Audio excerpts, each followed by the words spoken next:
When can you expect it to believe? You shouldn't expect it to be released.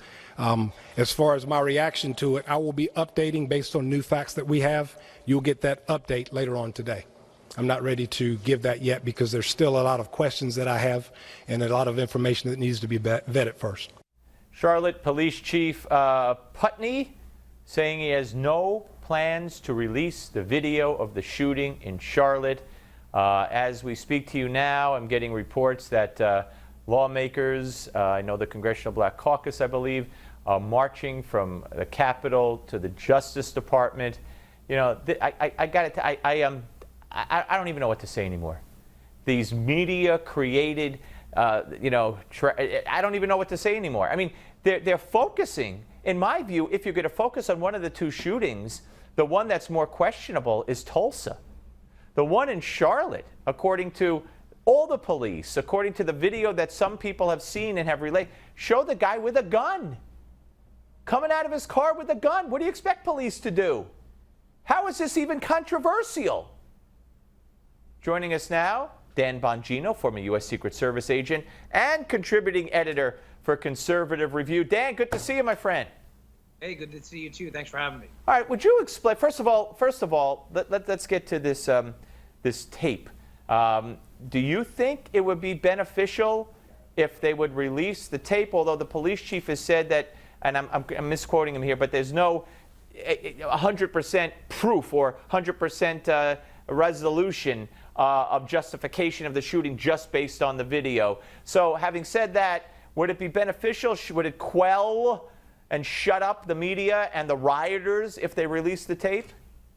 You know, Steve, as a former cop and a libertarian as well, I see both sides of this. And my take is it's always best to get the information out there early, get as much of it as you can without infringing on the investigation, and get it out there. Because, Steve, what winds up happening is it breeds this sense of mistrust, and then people start speculating about what's on the tape rather than getting the tape out itself. It's always the best move to get the information out there early. All right, could you explain to me why? I mean, I don't know. Maybe it's different. I don't know the population of Tulsa, Oklahoma. I have no idea, and I don't know if that's representative of the population that we saw yesterday rioting. But why is there kind of silence in Tulsa, which was, again, you know, you could argue he had his hands up most of the time, although I disagree with Donald Trump. I made that clear to Michael Savage. He disagrees with me and agrees with Trump. I don't think the cop, you could say at this point the cop choked.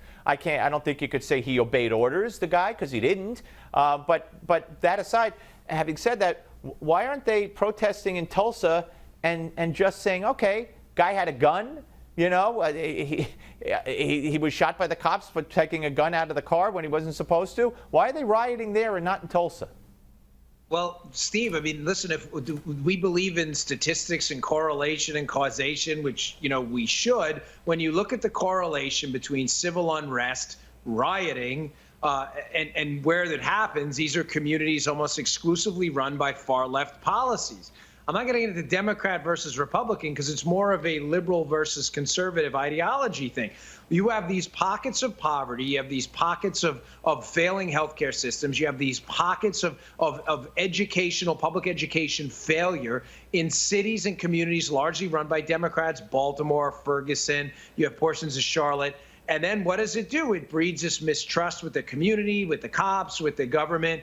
So if, again, the correlation between failing liberal policies, communities, riots, and unrest is sadly almost 100%. I wish that weren't the case. And that's not me making a political talking point here. Those are just sad realities of what's happening. And, you know, I don't think you're seeing a lot of that in Tulsa. When the media covers this the way they have, I mean, I played videos at the top, and I don't know if we have them. We could roll them, 159 and 160, of a man in a parking garage, indoor parking garage, pleading, a white guy being chased by black thugs and beaten and dragged. We could roll that one now. We also have a video. Well, we're seeing this right now. They're stalking him. And he's saying, apparently, you know, no, no, no. And he gets on the ground, and they're 1, 2, 3, 4, 5, maybe 6 of them converge on him, people more coming, and then they grab him. They take his clothes off, and they drag him. I mean, And then we have this this homeless guy who's just sucker punched or kicked in the head. He goes down like a light. And we have a media that doesn't concentrate on this or care about it. And what's worse, Dan, is we have an attorney general and a president who don't come out and say, blacks don't hunt down whites or you will be punished to the full extent of the law. Yeah, I mean, where the hell's Barack Obama now? I mean, again, this guy has something to say about every police use of force incident when there's some political ends to be gained. And yet you have a shooting in North Carolina where it's clear as day there's another false narrative out there, Steve. The guy did not have a book. He wasn't reading a book, okay? There was a gun. I'm not saying we don't know if it was a good use of force or bad use of force incident yet, but we know this idea that he was reading like To Kill a Mockingbird and some murderous cop blasted away for no reason is patently false. Where's Obama now? Why isn't he at the microphone saying, hey, you know what, folks, maybe we should get the facts in this before we do this. Maybe we shouldn't be beating up people in garages and ripping their pants off because you're like social justice warrior or something. I mean, where is he now? This is the political failure, the leadership failure from the top down, and this is Obama's America, a new divided America where we coddle, murderous, assaulting thugs, beating people up in garages. And then when it comes to protecting the cops from this stuff, when you have when you can correct the narrative, they don't do it. It's a disgrace. Well, Dan, it's also,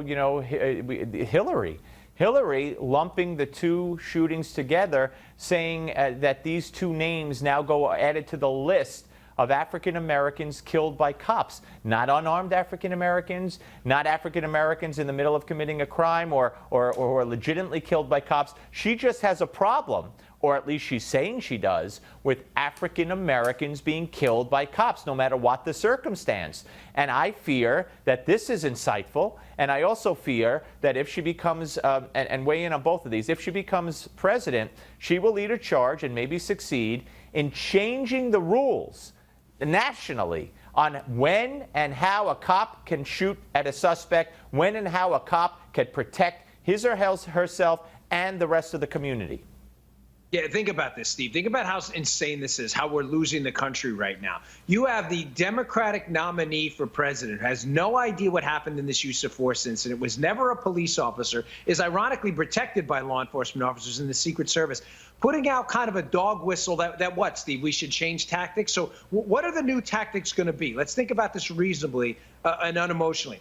Is the tactic now she's suggesting for cops is that you guys and ladies get shot first, and then after you're shot, hopefully they hit the vest and you can still breathe after that 1,500 feet per second hits you. Then you can engage back and engage in use of force to protect yourself. But what is this? It's going to be equal force. So if a guy brings out a knife, you can bring out a knife and get in like a pirate swashbuckling match. This is the dumbest thing I've ever heard. Hillary knows that. She's doing it strictly to create a partisan talking point because she's losing black voters to Trump. And one more point on this, the Ferguson effect is real. And it's real because of dumb, stupid comments like this that encourage cops to back off from community policing because they don't want to be involved in a use of force situation, because they know dopey politicians like Hillary Clinton are going to say dumb things like this after it and put them in the spotlight. It's totally absurd where we are right now as a country. Absolutely. And Dan, I mean, this is a woman who brought up Michael Brown's mother to speak at the convention. Michael Brown's mother, again, taking a case where a thug robbed a store, attacked and beat up a cop, and charged at a cop, disobeying the cop. And the Democrat Justice Department, led by Eric Holder, said, hands up, don't shoot, never happened. Yet Hillary brings Michael Brown's mother, as if she's some kind of hero, to the convention to speak. I mean, that's where she is. Right. And keep in mind, when the DOJ came out and said the hands up, don't shoot narrative was false, Steve, that took months. There were people who knew right away from the autopsy that it was physically impossible that happened. Hands up, don't shoot was a lie.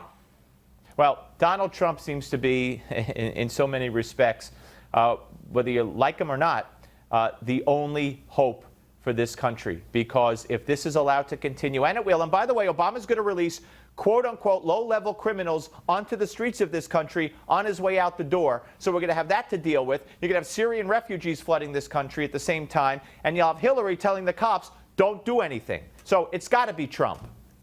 Yeah, I mean, you just cited a bunch of factors that lead to a witch's brew for societal chaos if this continues. I'll tell you, we get 4 years or God forbid 8 years of Hillary. You think you don't recognize the country now from what's happening and all this division? Wait for 8 more years of this division politics with these pathetic liberal candidates who are dividing the country into little silos that are supposed to fight each other. It'll be 1,000 times worse after 8 years of this one. Dan, You can't help yourself. always great to talk to you. Thank you so much, sir. You too, Steve. Dan Bongino, ladies and gentlemen. He knows what he's talking about. He certainly does, former Secret Service agent. And read him at Conservative Review.